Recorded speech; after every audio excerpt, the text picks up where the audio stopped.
Hi there, I'm Skylar. My parents kicked me out at 13 because of a lie my sister told, and no one asked if it was true. Not once. They just believed her. And just like that, I lost everything. My home, my family, my place in the world. Years passed. They moved on, pretended I never existed, but I kept going. Quietly, alone. And now, they see my face on billboards, my name on a book, my story everywhere. But here's the thing. Do they regret what they did, or do they just regret that I survived without them? Success feels like a slow echo in an empty room.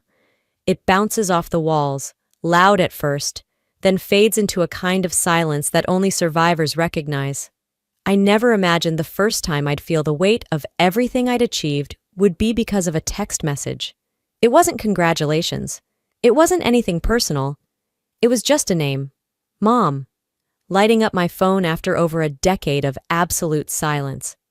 I stood still, the phone buzzing again in my hand, and for a second I couldn't even remember the sound of her voice. But my fingers shook. My chest tightened. I didn't open the message. Instead, I sat on the edge of my bed and stared at the name, as if it might change, as if maybe I was mistaken. I wasn't. That name cracked something. It made my chest heavy, like I'd swallowed stones. I hadn't thought about her in months, maybe years. Not really. I'd built a life, my own apartment, my own business, my own people, but her name made it all collapse inward like a trapdoor under my feet. And just like that, I was 13 again. Back in Boise, back in that suffocating house with walls that whispered things I wasn't supposed to hear. Back with Marla, my twin sister. Everyone always thought twins were supposed to be close. Two halves of one soul, but if that were true, Marla had swallowed her half of mine and smiled while doing it. We looked alike. That's where the similarities ended. I was loud, curious, always outside riding my bike, always asking questions. She stayed quiet, glued to books she didn't read, listening at doors she wasn't supposed to be behind. I had friends. She had followers. No one noticed that difference but me. Our parents, especially my mother, treated her like she could do no wrong. It didn't matter that I made the volleyball team, or that my English teacher said I had the sharpest mind in class. At home, I was the screw-up. Marla got gold stars just for existing. I got lectures for breathing too loud. That day at school, everything shifted. It was after lunch, and I was walking back to class when Mrs. Carmichael, the assistant principal, called my name over the intercom. My stomach dropped. I hadn't done anything. At least I didn't think I had. I remember walking down the hallway, my sneakers squeaking on the floor, and every step felt heavier than the last. The counselor's office smelled like coffee and panic. Inside sat Principal Jansen, arms folded, face stiff. Next to him, a counselor I barely knew and the boy from math class, Ethan, awkward and red-faced. They showed me screenshots from a phone, explicit texts, my name, my picture. I couldn't breathe. I didn't write these, I whispered. My voice barely existed. That's not my phone. I've never even had his number. They didn't believe me. Not really. Ethan mumbled something about not wanting to get anyone in trouble. My heart thudded so loudly in my ears I missed half of what they said next. Suspension? Investigation? My parents would be called. I remember standing up too quickly, feeling the world tilt. When I stepped out of the room, I saw Marla standing in the hallway. She was leaning against a locker, arms crossed. She didn't even flinch when our eyes met. In fact, she smirked, that half smile, half sneer. I felt something inside me shatter. That evening I tried to explain. I sat at the kitchen table while my dad stared at the wall, and Mom cleaned the same spot on the counter for 20 straight minutes. They're wrong, I said. It's not true. I didn't send anything.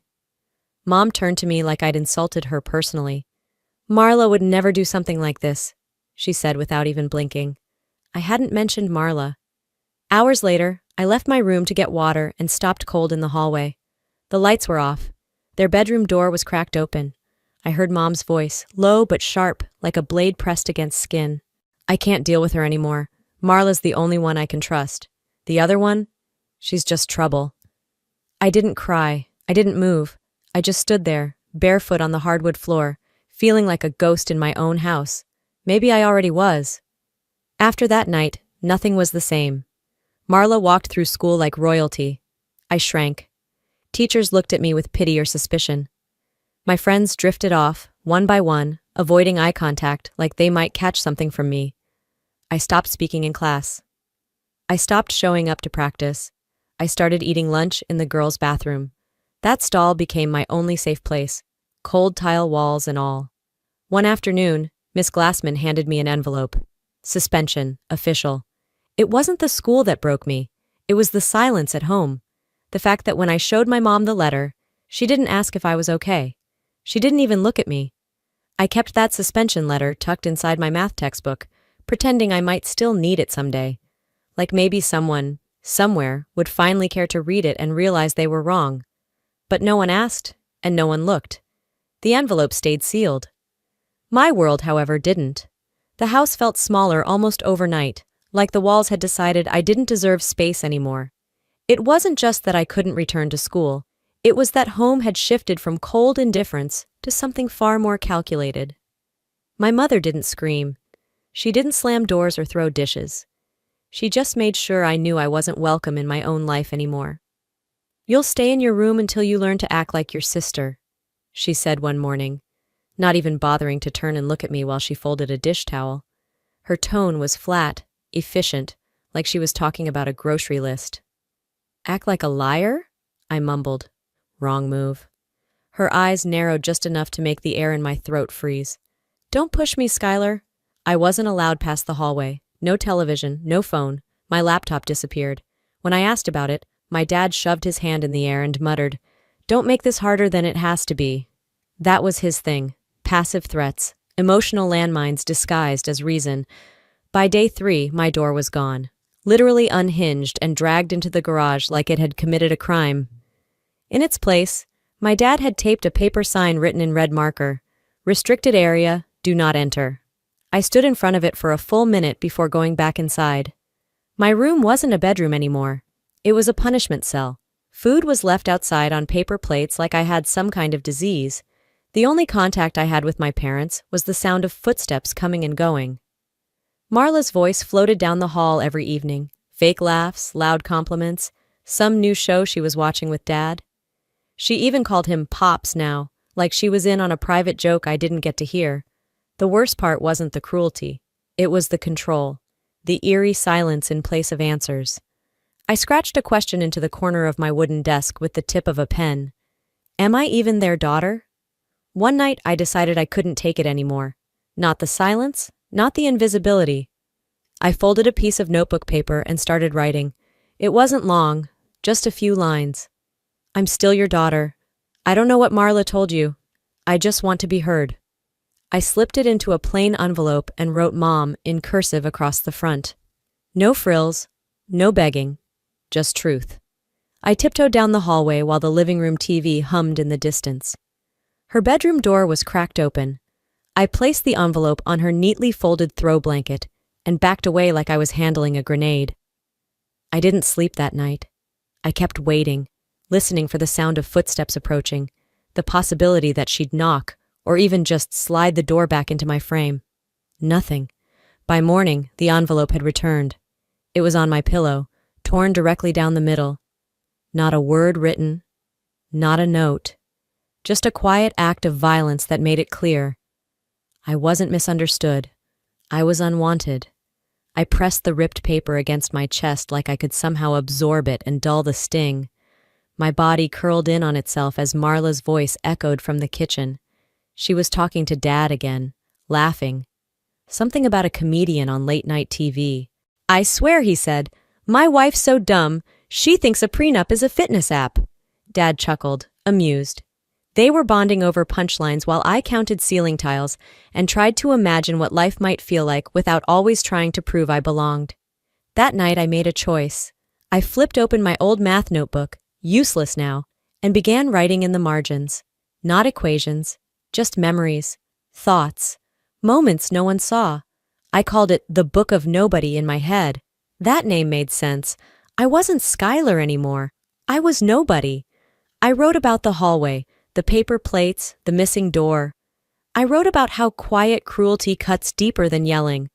I wrote until my hand cramped, then slid the notebook under the loose floorboard beneath my bed, the one spot Marla didn't know existed. If no one will hear me, I whispered to the dark, I'll leave something behind that says I was here, that I mattered. A few more days passed in the usual silence. I'd learned to stop expecting sounds of concern from the hallway. No footsteps slowing near my door, no knocks, no questions. Just the clinking of dishes from the kitchen, the low hum of sitcoms Marla laughed too loudly at, and the occasional barking command from my father, reminding me what not to touch. It was a Sunday morning when the next crack appeared. I had just stepped out of my room to use the bathroom, a rare moment when I dared cross the invisible boundary of their rules. Marla was already there, leaning against the doorframe with a cup of juice like she'd been waiting for me. "You really think writing little love notes to Mom is going to fix your freak reputation?" she said casually, swirling her drink.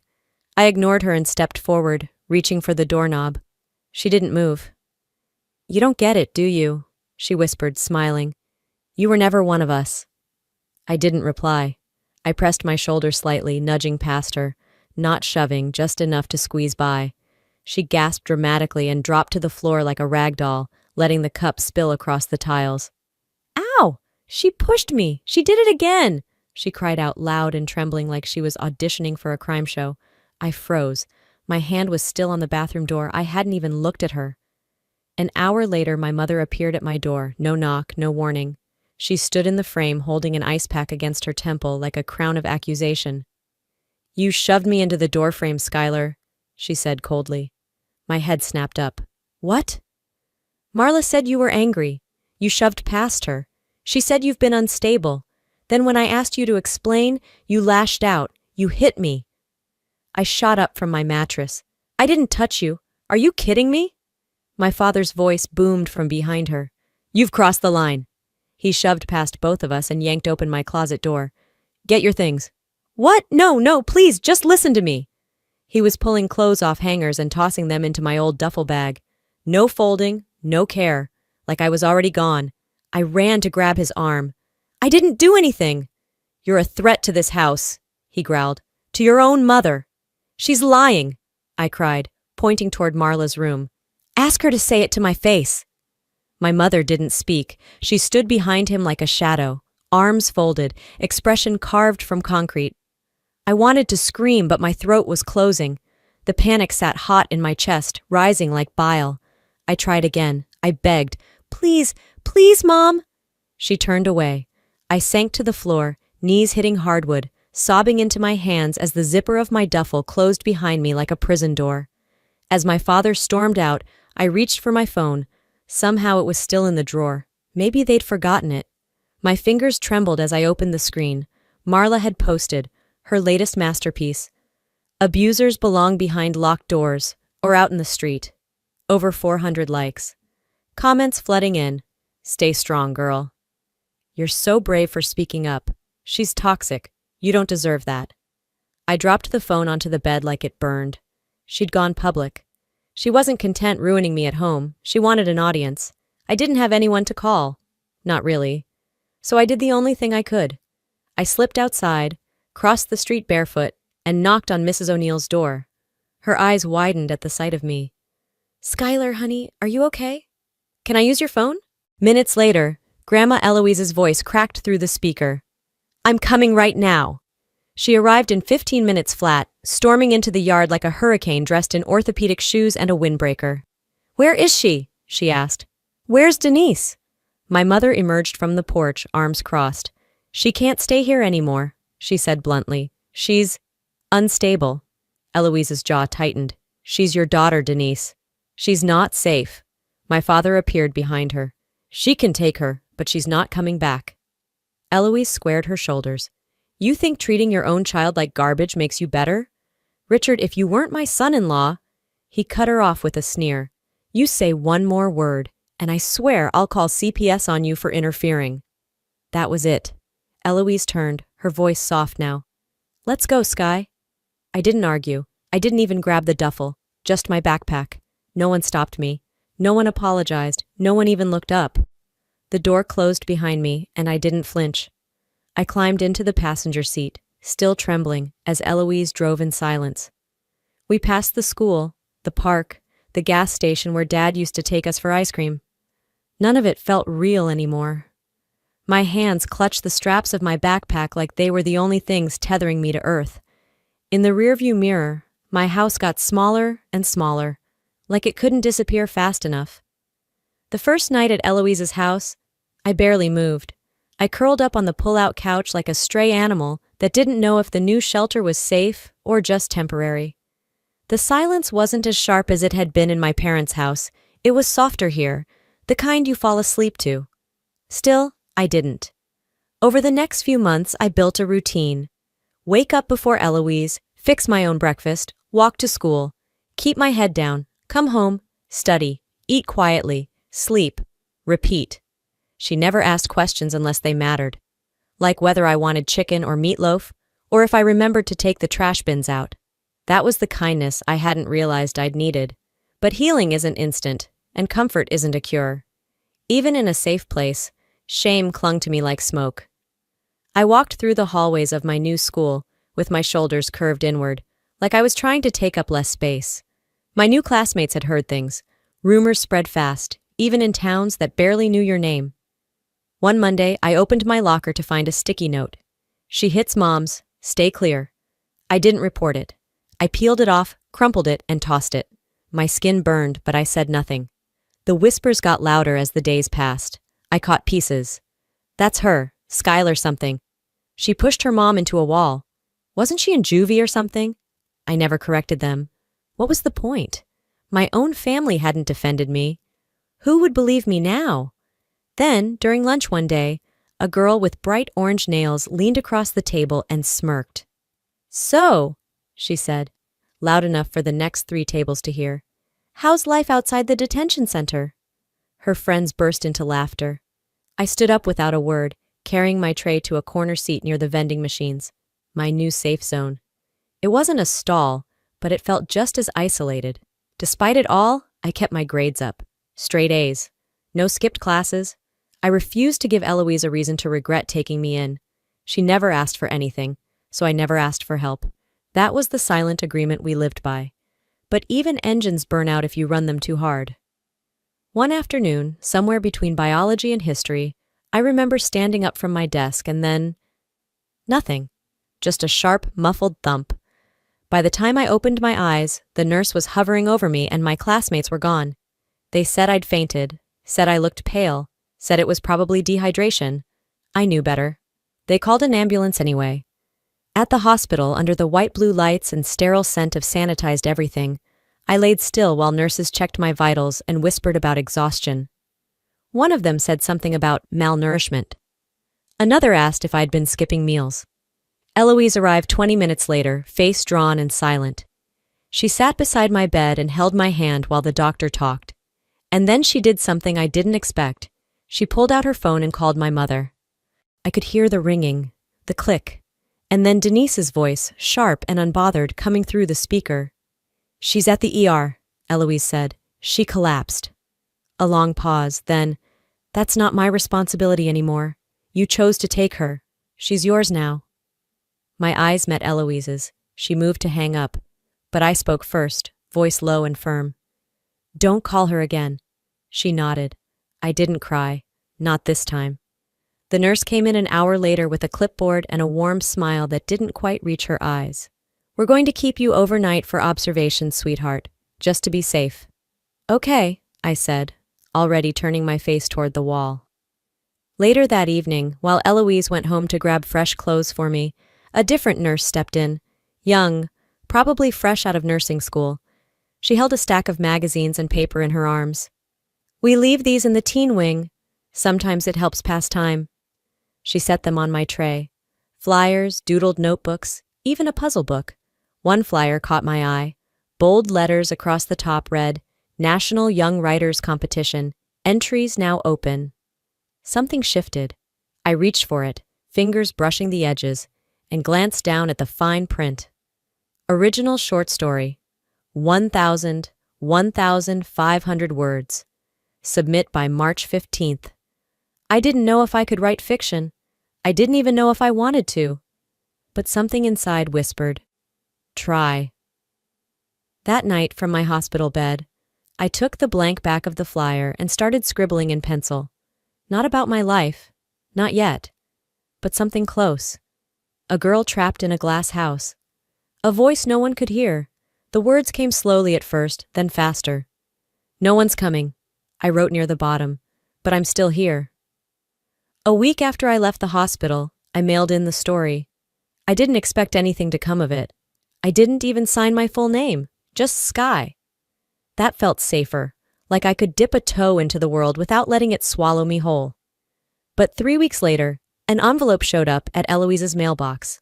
I saw the school district logo and assumed the worst. I thought maybe the rumors had circled again, or a teacher wanted to check in with the girl they assumed was emotionally unstable. I didn't expect a letter that started with, "Congratulations."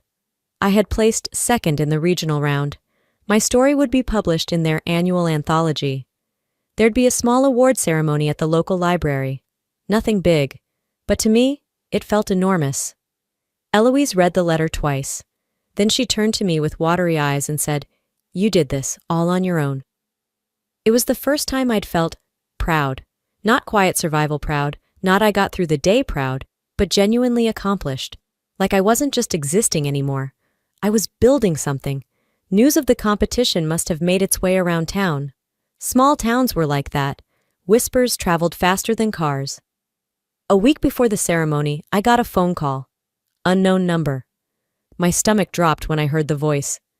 "Skylar?" It was my father. "I saw the paper. That writing thing. Your name was in there." I froze. He chuckled like we were catching up after a weekend apart. "We're proud of you. Your mom and I, we talk about you all the time." I almost laughed. Talked about me? They hadn't said my name in 2 years. "What do you want?"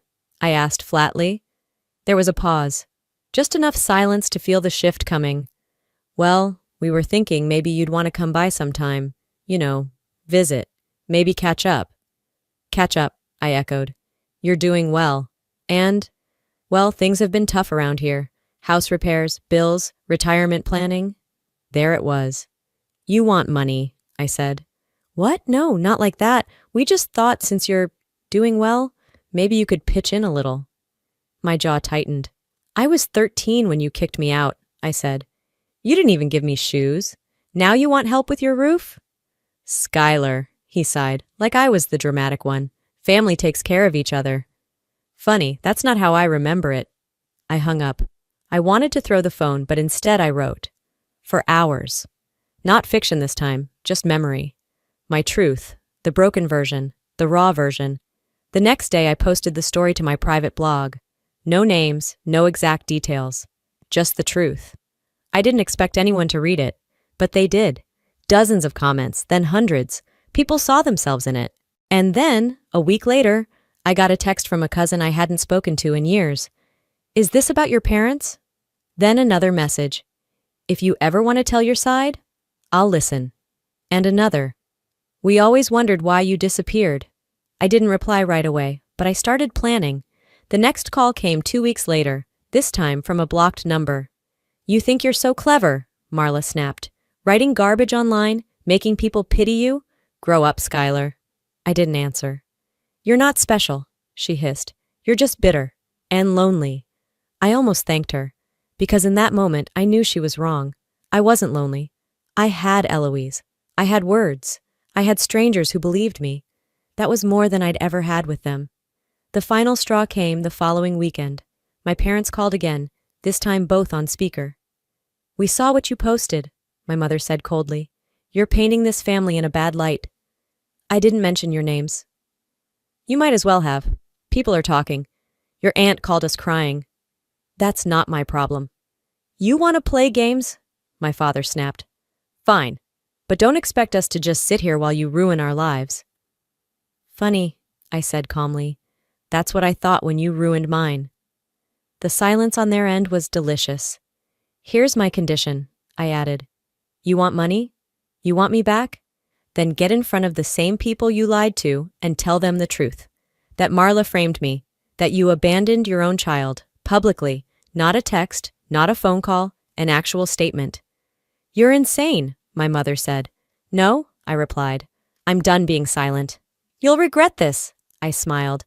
I already regretted trusting you. There's nothing left to lose. And with that, I blocked both numbers. Then I opened my laptop and started drafting an email. Not to my parents. To every relative they had ever poisoned against me. I attached screenshots. I laid out the timeline. I told the story the way it had always happened. And at the bottom, I added, I'm not asking you to pick sides. I'm just finally speaking. I hit send. And for the first time, I didn't flinch. By the time I turned 26, Seattle felt more like home than any place I'd ever known. It was gray, sure, rainy and cold, but something about the air felt honest. I'd built my life here piece by piece, freelancing, then landing a steady job with a digital agency, then going viral for a video I almost didn't post. The clip was simple. Me speaking on branding for trauma survivors at a local seminar. A friend recorded it and uploaded it to LinkedIn without telling me. Overnight it spread. People called me brave, authentic. Some even said my words helped them find their voice. Then came the messages. I always knew you'd make something of yourself. So proud to be related to you. We should catch up sometime. Coffee? I didn't answer any of them. Too many of those names belonged to people who stayed silent when I needed noise. But one message stopped me cold. Marla, just one line. I lied, but that was 15 years ago. Move on. I stared at it for a full minute. Not shock, not even rage. Just a strange, cold stillness. Like someone had opened a window in winter and the draft was creeping in. That was it? A casual confession, like she was admitting to stealing a slice of cake. Not years of character assassination? I didn't reply. Instead, I opened a note on my phone and typed a memory I hadn't let myself revisit in years. I was 9. I'd won a spelling bee at school, gold ribbon, awkward photo, the whole deal. I came home clutching the prize like it was a medal from the Olympics. The ribbon disappeared that night. Marla walked into the kitchen the next morning holding it casually. Found this under my bed, she told Mom, grinning. Mom beamed at her. You're so neat, she said. Unlike your sister, always losing things. I hadn't lost it, she stole it, and that's how it always went. She lied. I got punished. She smiled. I disappeared. That night I opened a new draft in Gmail. Subject, truth, no apologies. I wrote the email slowly, choosing every word with the precision of a scalpel. I didn't rant. I didn't beg. I attached the screenshot of Marla's message, her casual admittance. Then I walked them through everything. The fake messages, the expulsion, the years of silence, the moment my mother shredded my letter like it was trash, the time my father said I was a threat to the house. I wasn't asking for an apology. I wasn't looking for revenge. I ended it like this. Silence is not neutral. If you choose not to see what happened, you're choosing the side that caused it. Then I hit send. I expected nothing. Maybe a few unsubscribes. More silence. But the replies came quickly. A cousin I barely remembered. I had no idea. I'm sorry. An uncle. Your mother said you ran away. I'm sick reading this. Even Aunt Lila, who used to give me cough drops like candy, wrote, Thank you for telling the truth. Marla blocked me on everything the next day, and that was confirmation enough. But the real surprise came 2 days later, on a Thursday morning when I was drinking bad office coffee and reviewing website analytics. An email pinged my inbox. No subject, but bolded with legal flair. Cease and desist from my parents' attorney. Apparently, they believed my blog and the disparaging statements in my recent email violated their right to reputation. I laughed, out loud, right there in the middle of my open plan workspace. Maya from the next desk raised an eyebrow. You okay? I just got sued by my parents, I said too calmly. She blinked. Like, real sued? Allegedly. Damn, she muttered. They must really not want the truth out. They don't, I said, but it's already out. That night, I didn't panic. I didn't pace. I drafted my response like a woman who'd been building to this moment her whole life. If they wanted war, I was done playing fair. 3 weeks passed. The cease and desist threat sat unread in a folder named Closure. Not because I was ignoring it, but because it had no weight. I wasn't scared of letters anymore. I'd been silenced in deeper ways than paper ever could. That Friday afternoon, I was halfway through editing a client's pitch deck when a notification popped up. Instagram DM from Courtney S. The name sounded vaguely familiar. I clicked. Hey Skylar, don't know if you remember me. We had English together sophomore year. I just wanted to say, I always thought your sister made that up. She told people you hit her, but I never saw anything. I never saw bruises. I always wondered. Below it, a grainy screenshot. Marla's message to Courtney, dated October 2009. Haha, I faked that so good. She didn't even touch me, but you should have seen Dad's face, total Oscar-worthy moment. I stared at it. My stomach didn't drop. My hands didn't shake. I just felt confirmation.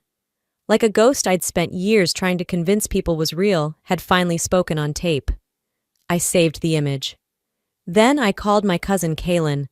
She was one of the few relatives who hadn't chosen sides, who'd kept her distance, but never closed her heart. When she picked up, I didn't explain everything. I just forwarded the screenshot. 10 seconds of silence. Then, you need to send this to everyone. All of them. They deserve the full picture. I hesitated. My voice lowered. What if it just makes things worse? She didn't pause. They made it worse by lying. You're just undoing the knots. That night, I drafted the message, attached the screenshot, included a brief sentence. This message isn't meant to hurt anyone, just to clarify what I endured in silence. I don't need your approval, but if truth matters to you, this should matter too. I hit send. Within hours, I saw movement, notifications lighting up. Aunt Karen unfollowed Marla. So did Uncle Brad. Even Denise's best friend, who once called me ungrateful, removed every trace of Marla on social media. Someone forwarded the screenshot to Marla's company. Monday morning, her employer posted a cryptic status. We hold our team to high standards of integrity. Anything less does not reflect our values. 2 hours later, Marla's name was scrubbed from their website. Denise tried to post some vague defense. Family business should stay in the family. But it backfired. Hard. Aunt Donna replied, so should family betrayal. I didn't post anything. I didn't need to. I just watched it all unfold with the same stillness I used to sit with in the girls' bathroom years ago, only this time the door wasn't locked, and I wasn't hiding. Then came the invitation, a family dinner, not formal, not holiday-related, just a gathering. I wasn't sure if it was a trap or an olive branch, but I went. It was at Aunt Lydia's. Small kitchen, big windows, nervous tension you could slice with a butter knife. I said nothing for the first 30 minutes. Let them talk about casseroles and sports and the weather like nothing ever happened. Then Uncle Darren cleared his throat. He wasn't loud, but the room went quiet anyway. We didn't believe you, he said. Back then, that was wrong. Several heads nodded. Someone whispered, we failed you. I looked up from my plate. Belief isn't a favor, I said. It's a responsibility, especially when silence costs someone their entire childhood. No one replied, but no one looked away either. Later, I stepped outside. The night air bit at my skin, but it felt good. Honest, the way a clean cut hurts but stops the infection. My phone buzzed. Marla. Why? That was it. Just one word. I stared at the screen for a moment, then typed back, because I deserved peace more than you deserved silence. I didn't wait for a reply. I just walked. Justice isn't loud. Sometimes it just doesn't flinch when the world shakes. A few weeks after that night, I found myself staring at my laptop, unable to look away from a simple dashboard. It wasn't a viral post. Not then. It wasn't even tied to my name. It was a quiet blog I'd launched under a pseudonym, The Glass House Girl. No photos, no tags. Just a story called The Sister Who Lied. I hadn't shared it. Not once. I'd written it in the dim glow of a kitchen lamp at 3 a.m. after waking from a dream where I was 13 again, yelling, I didn't do it! And no one turned around. But someone found it, then someone else. It showed up in survivor forums, quoted like scripture. The truth didn't set me free. It made me strong enough to walk away. Then it made its way to Reddit, and TikTok, and Twitter, under threads like #FamilyBetrayal and #HealingThroughTruth. At first, I didn't want to be known. I just wanted someone, anyone, to see me the way I had never been seen. But anonymity, like silence, can only protect you so long before it starts to feel like hiding. When a complete stranger emailed me a screenshot of the post captioned, "Did you write this? I think I needed to read it today." I didn't answer right away, but when the third email came with just 3 words, "You saved me," I logged into LinkedIn, took a breath, and wrote, "Yes, this is my story, and I survived it." I hit post. By the time I finished lunch, it had 9,000 views. That night, it hit 45,000, then 78,000. I stopped counting after that, because the views weren't what mattered. It was the messages.